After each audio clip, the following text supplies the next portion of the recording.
Welcome to Run the Adventure, a podcast about getting the most out of published modules for your tabletop role-playing game. I'm your host, Sid Razavi. Every episode I take a look at a module to show you where the fun is and how you might want to tweak it to suit your game. I hope even if you decide not to play this particular adventure, you will get some interesting ideas out of it. The following content is aimed at games masters or players who want to be games masters. So if this is a module you're going to play, this is the point when it's customary to warn you about spoilers. But if you're ready to step behind the screen, then there is no better time to start than right now. I've been running games for over 30 years now, but my aim with every episode is to put myself in the shoes of a new GM. As well as breaking down the scenario and how it plays, I'll be peppering the discussion with useful advice for the relatively new GM who has to try to run this for their group. I hope the discussion will also prove interesting to veteran GMs who are looking for ideas for their own games as well. Okay, now all that said, let's get to this episode's adventure. This episode, I'll be tackling the Dungeons & Dragons adventure, The Sinister Secret of Saltmarsh. I'll be focused on the 5th edition D&D version that is part of the campaign book Ghosts of Saltmarsh, published in 2019. The old AD&D adventure was one of the jewels of the UK division of TSR back in 1981, and this revised version does a great job of updating the content for the modern game. In particular, there's a lot of material in the first chapter of the campaign book about the town of Saltmarsh that makes it a wonderful starting point for a nautical-themed campaign.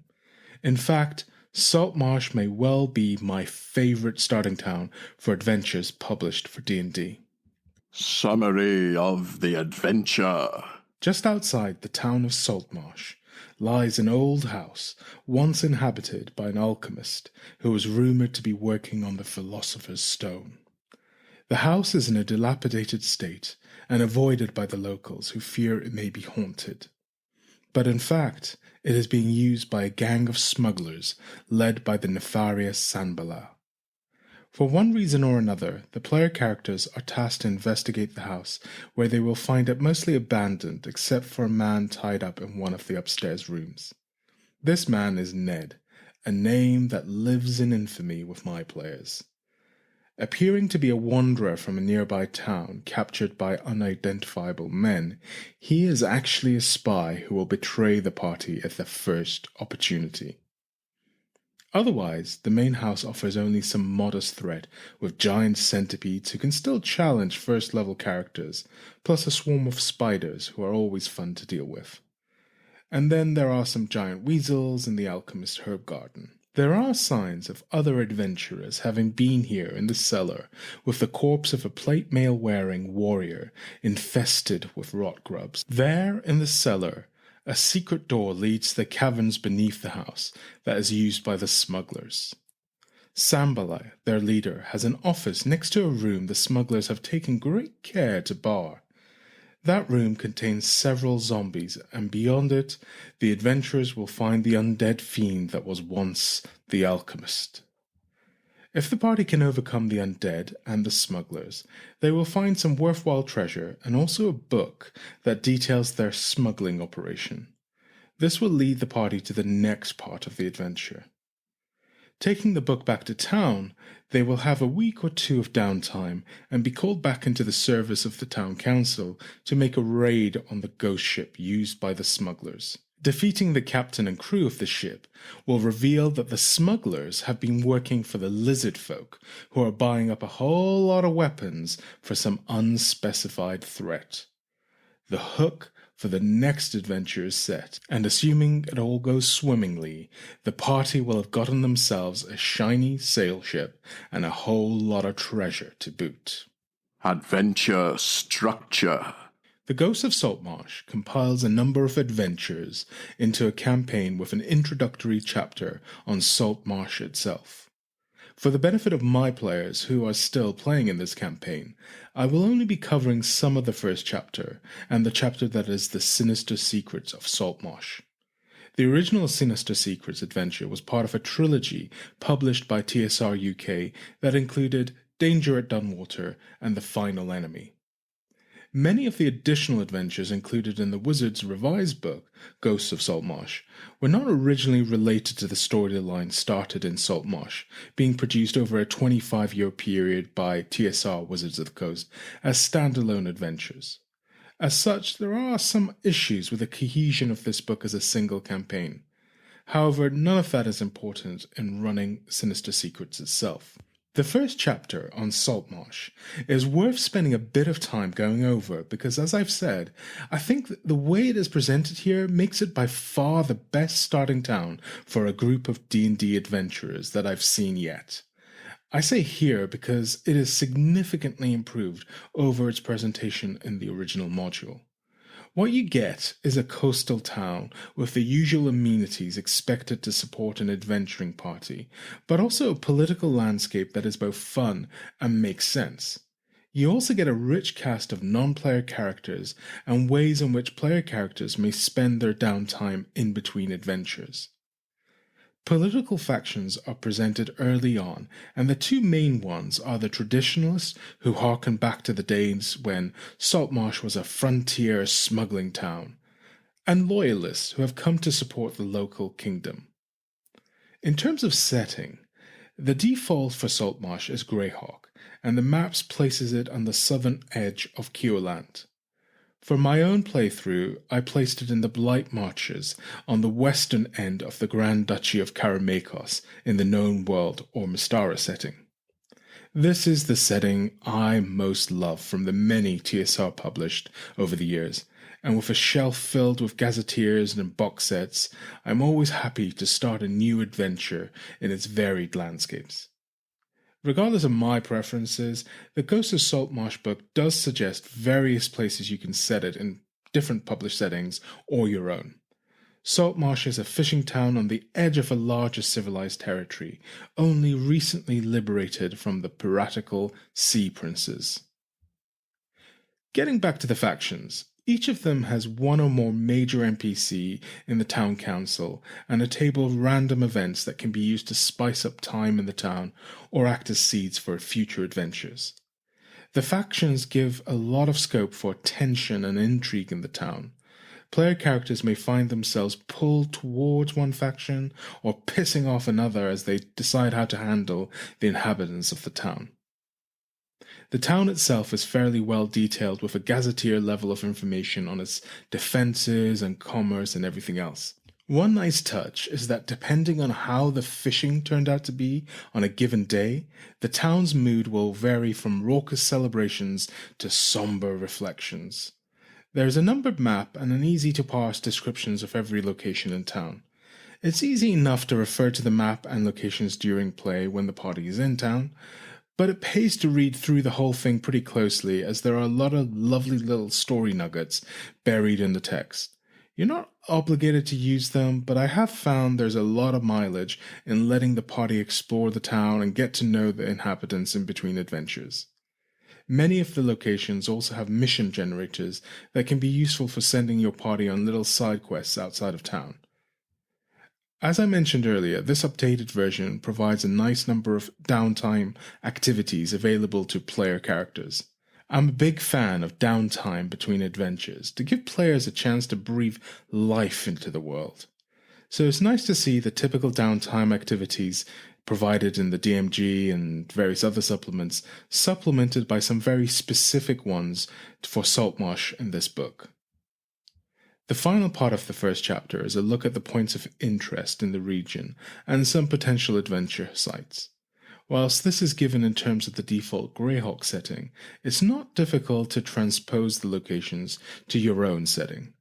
This section also details where the adventures in the book will take place and also provides possible locations for the adventures in that other short adventure anthology Wizards published for the 5th edition D&D, Tales from the Yawning Portal.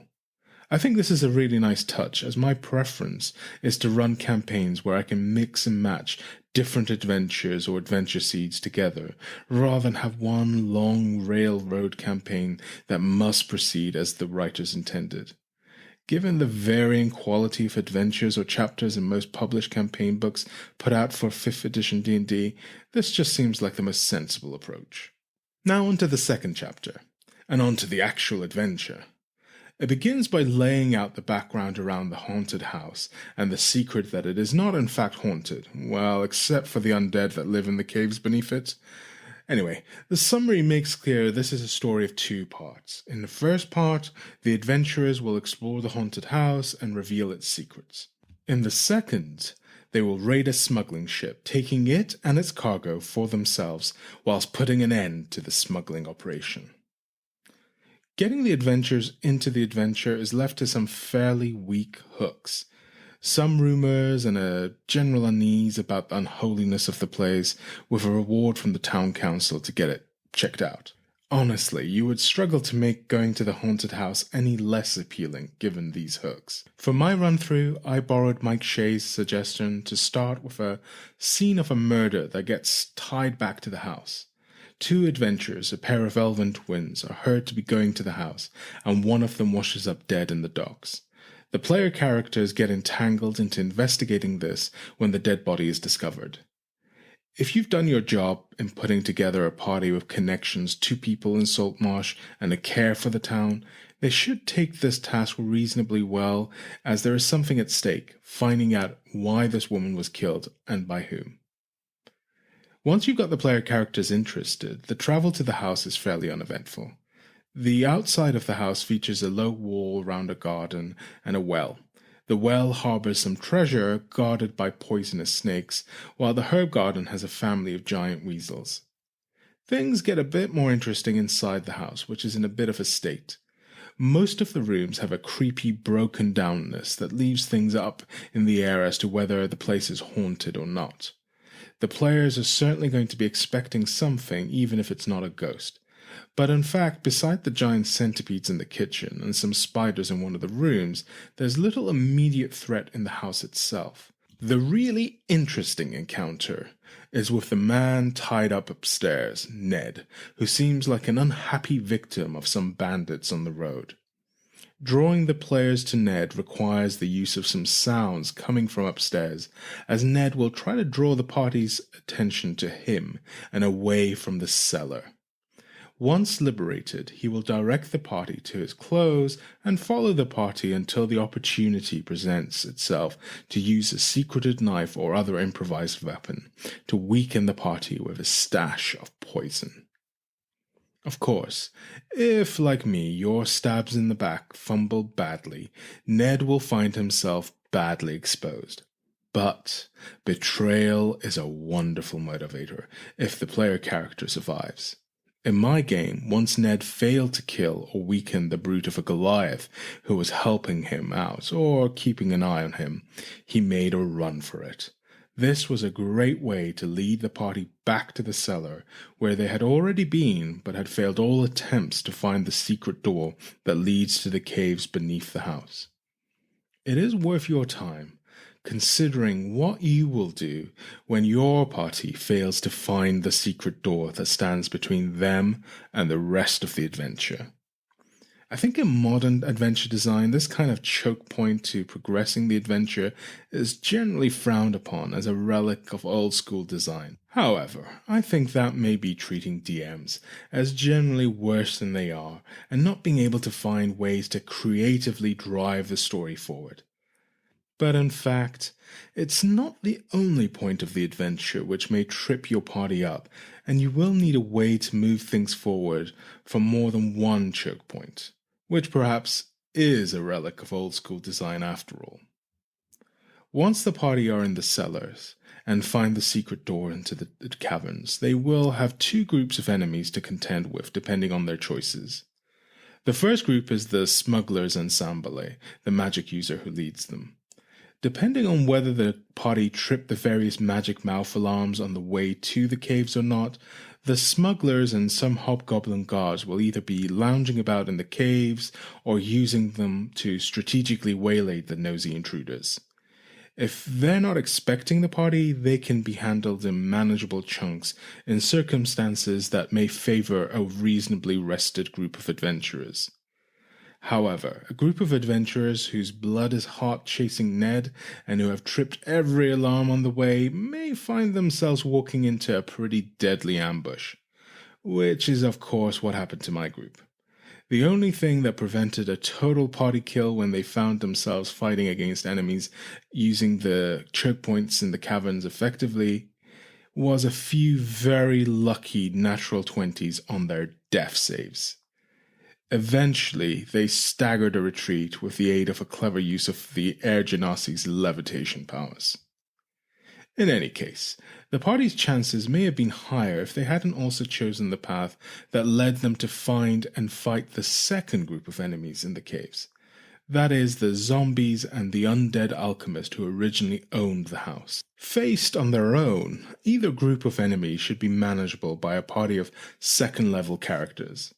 Faced in quick succession by a party still learning effective tactics and how to work together, it was overwhelming. As a side note, it is very much recommended you allow the player characters to level up soon after their first combat encounter in the house with, say, the centipedes or the spiders. Even the best tactics would not save a party of first-level characters when venturing into the caves from the kind of magic Sanbalay or the alchemist can throw at them. If your adventure goes to plan in ways mine did not, the party will overcome Sanbalay and the smugglers, then they will discover the book of codes that will lead them to the second part of the adventure, the ghost ship. But before proceeding to that, let us consider how this second choke point in the adventure can be overcome if your players don't find a way through.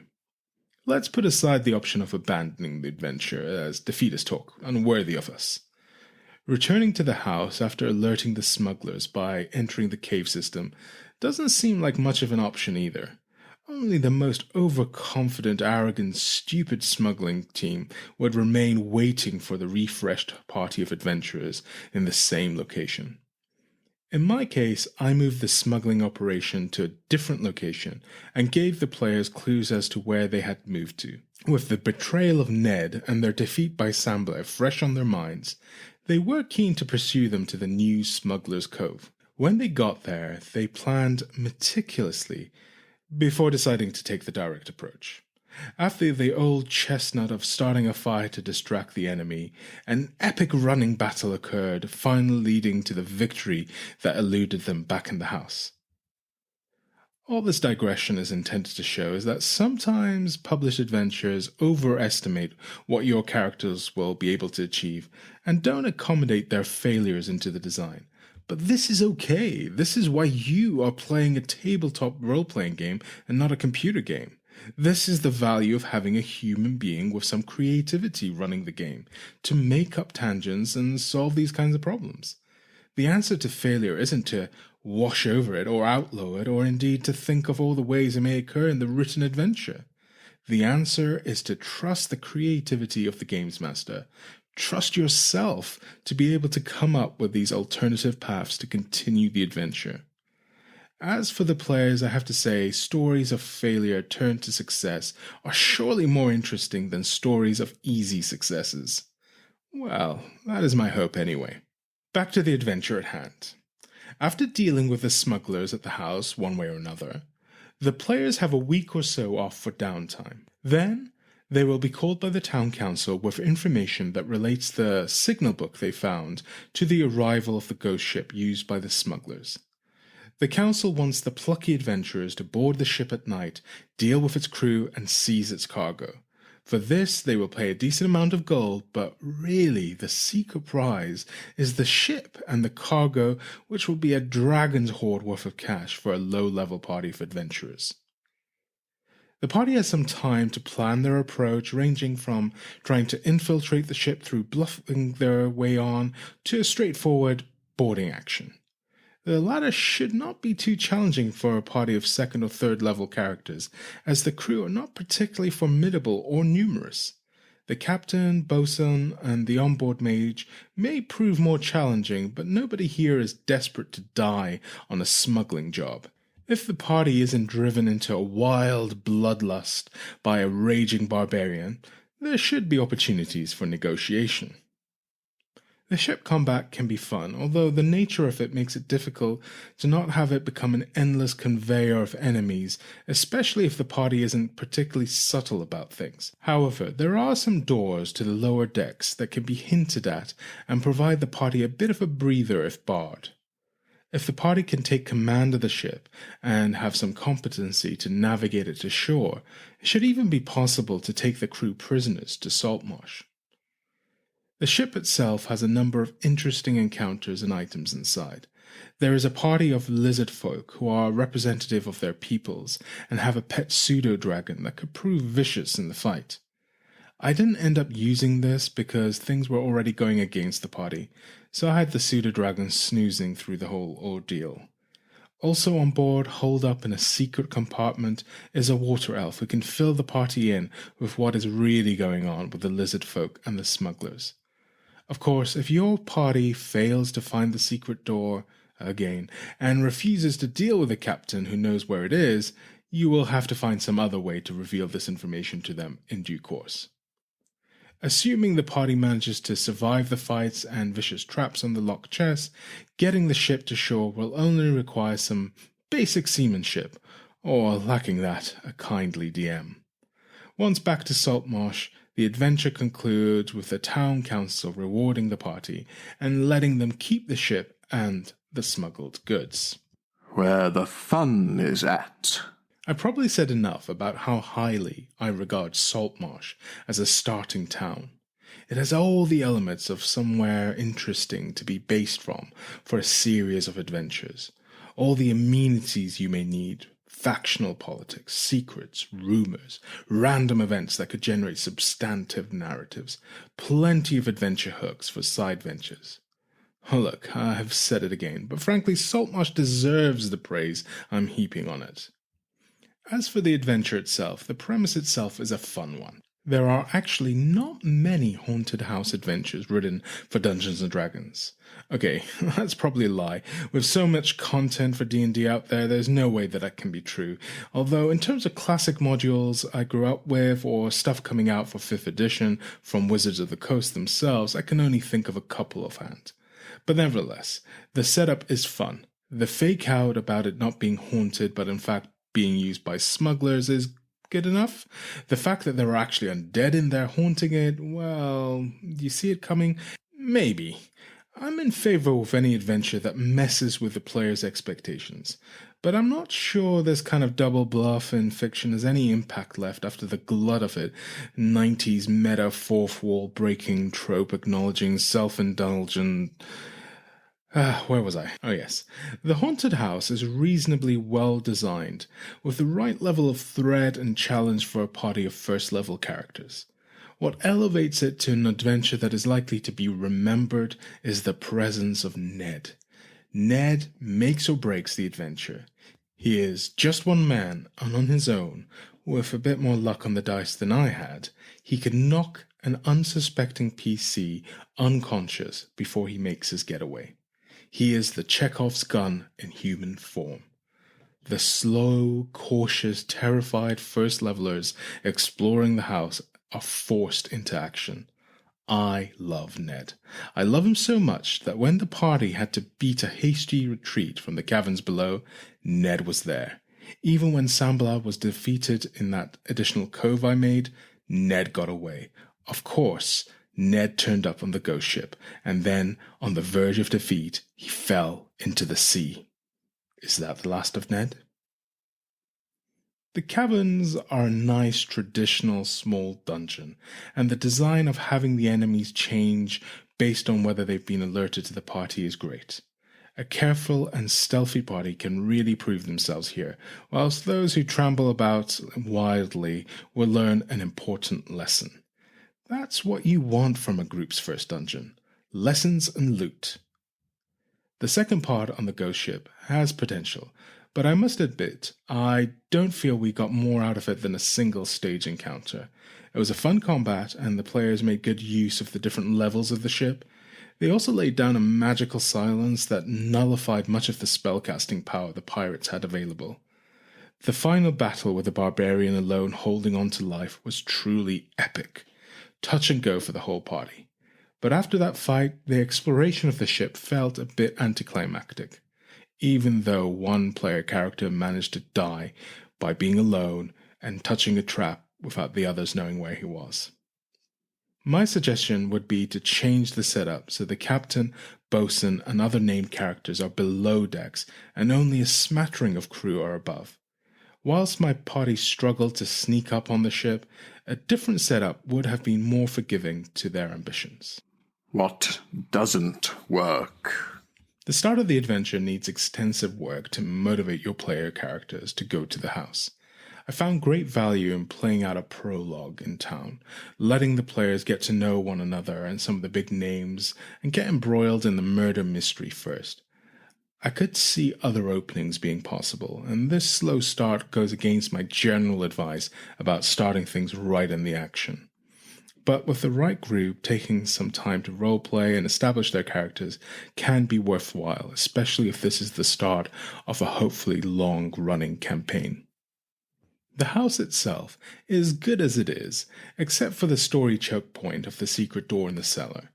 Ned is not explicitly put there to lead the players to the secret door, but there is very little else that can get them back on track there. That said, you may just wish to fudge it and let them find the secret door regardless of how they roll. That is the easy way out, and so one I usually resist. I think allowing bad dice rolls to shape your story is actually part of the fun of playing RPGs, and also one way to keep my ego as GM in check. I want the players to find the door when they're down in the cellar, but here the dice are telling me they don't. Now I've got to earn my stripes and work out what happens next. Make it your own. The most immediate task for many DMs running this will be to fit it into their own setting. However, there's not a lot here that makes that task particularly difficult. You just need a seaside location near some marsh with a neighboring benevolent power who can represent the loyalists. It's worth having a think about where subsequent adventures in the book are going to be set, but there's no requirement to run them all. The adventure stands on its own. The next task will be to give your players some motivation to start the adventure. I've talked about this quite extensively by now. I definitely recommend the prologue in Saltmarsh with some inciting incident to get the adventure going. If a murder mystery isn't your thing, there's always cultists they have to get involved with, rivals, smugglers, or some other aspect of the player character's background that could come into play very early on. So much for the adventure itself. What I'd like to talk about a bit now is the downtime. I think structured downtime activities is something that really turns adventures into campaigns. At least campaign where it's not a long march across the world under constant threat. Given this is a hub and spoke style campaign with Saltmarsh the hub and the various adventure locations the spokes, downtime will feature quite heavily. For many groups, downtime comes down to a simple, I buy some supplies, or I work on my fishing. What I'd like to share is the way I like to run downtimes. I call these downtime adventures because they can be a lot of fun, especially for a group that's communicating in between sessions online. When a downtime is approaching, I tell my players to prepare for a downtime adventure in the next or subsequent session. That is, the entire group will split up and do their own thing for a while. This can be for anything from a week to a year of game time, but usually only the time between one session and the next in real time. I let them know how long the downtime will be, and they know it is a good opportunity for their characters to deal with matters that are primarily important to them. I like to run these in a hybrid format, with some of it done in between sessions using Discord, chat, between them and myself.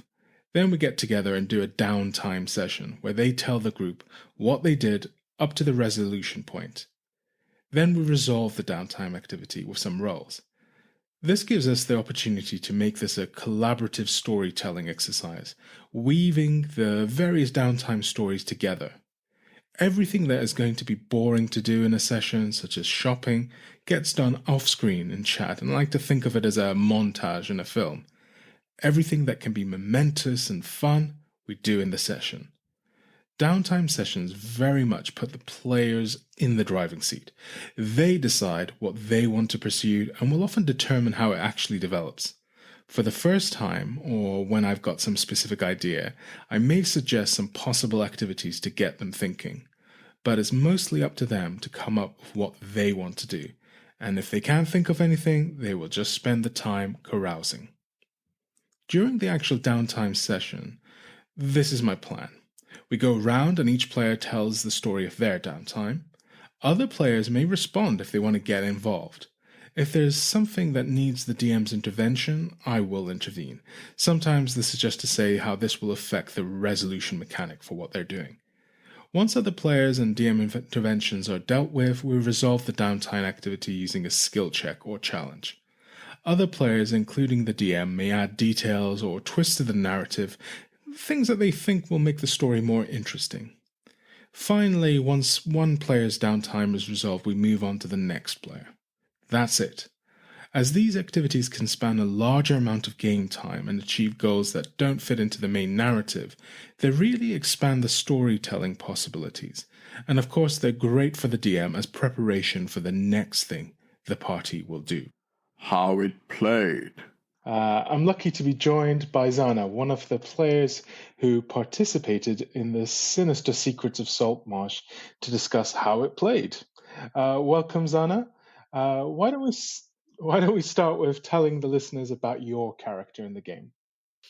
Sure. So I play Vanessa, who tries to be cool and collected about stuff, and the first instance where that doesn't happen, she just goes full panic mode and anxiety. She's a Fathomless Warlock. I think at the time of recording we're level 4, I think. She mostly spends her time either as a shipwright or just trying to design new ships or just like panicking about organizing anything. Okay, so now let's talk about the Sinister Secret of Saltmarsh, the adventure that started off our campaign.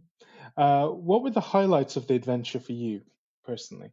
That it started off as a full mystery at one point, like finding what happened to I think it was Aspen Watcher twins, and us going to a haunted house that was kind of like a murder mystery, but also kind of like a horror, because there was the rumor that it's haunted, and we were all immediately, oh yeah, that's not true. But the way you set the scene and everything was, at some point, I was like, what if this actually is kind of haunted, but also not fully haunted? Like, at one point, I was expecting, like, okay, so we have thieves or thugs or something, and then just a random ghost appears that's, like, doesn't like that there are thieves and thugs, and now we're here. But it ended up just being thieves. And also the whole vibe of, I think, what was it name? Mr. Solmar hiding something, like him telling us we're gonna talk. Like when we confronted him, like, oh, you're the last one who talked to the twins. And he's like, yes, we're gonna talk the next day, and full on ignoring us the next day. That was immediately like, okay, you're hiding something. I'm not sure what. I don't think we ended up finding out what he's hiding or even suspecting fully what he's hiding. But it was very much like, okay, now you being very friendly is very much suspicious. And I'm fully ready to like investigate whatever's going on, but we have like prior things. But I remember you, Mr. Solmar. The next thing you do something suspicious, I'm gonna be on you, like probably whatever's happening to your well.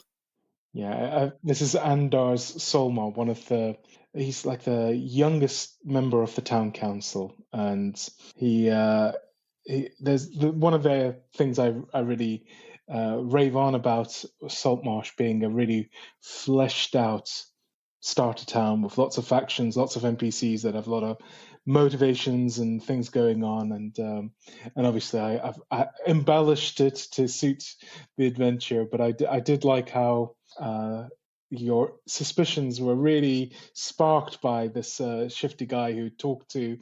He's so well loved. I think that's the thing. I think Yeah. there's a natural distrust of.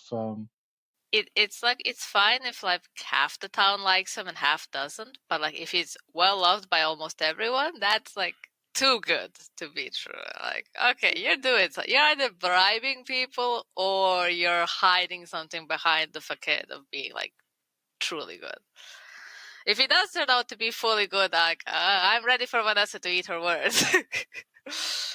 Fair enough.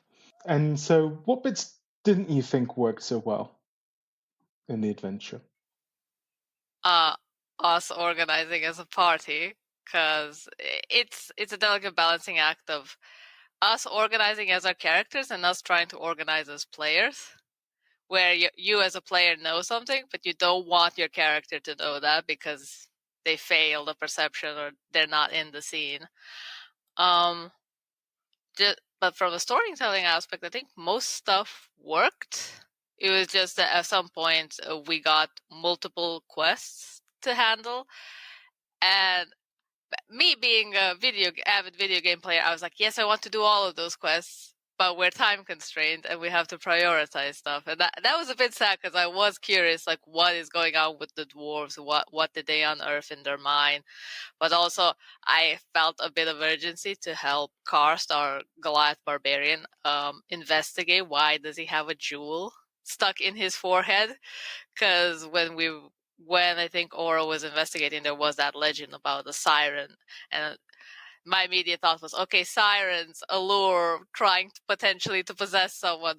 We don't want our barbarian to get possessed. That will not end well for us, especially because he's like the tank and the heavy hitter. The rest of us were relatively squishy.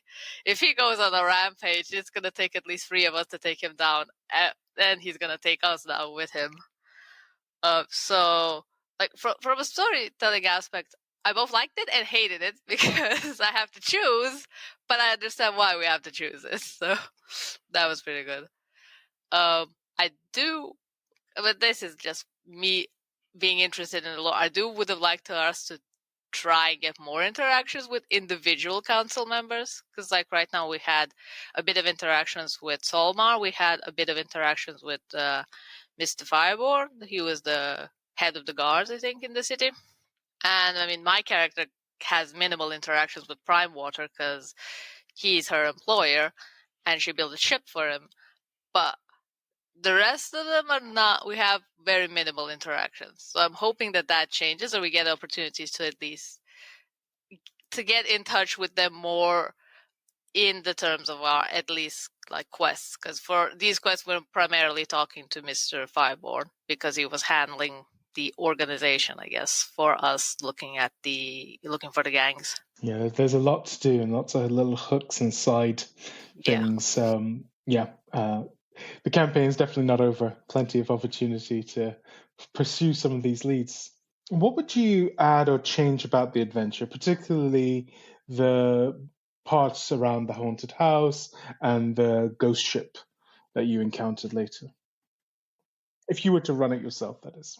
If I were to run it, I would probably add more traps to the haunted house.